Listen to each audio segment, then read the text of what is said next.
আহা, বলো না যুবক, কতদিন হয় বলতেও পারো না ফজরের ওয়াক্ত কখন,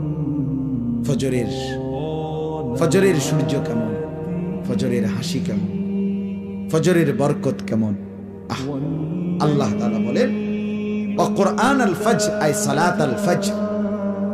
বাকি ফজরের নামাজকে কোরআন বলা হয়, মানে ফজরের নামাজ এটার নামাজও, আর এটার নামাজটাই কোরআন।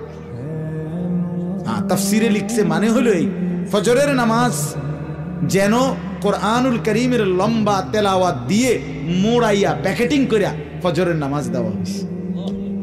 ফজরের নামাজ যেন কোরআন মোড়ানো, কোরআন দ্বারা প্যাকেটিং করা।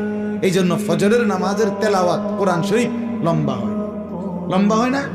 হ্যাঁ, লম্বা তেলাওয়াত। স্বাভাবিক যেই কোনো ইমাম 4 ওয়াক্ত নামাজের চাইতে ফজরের ওয়াক্তে কোরআন শরীফ তেলাওয়াত করে কি একটু বেশি, একটু লম্বা।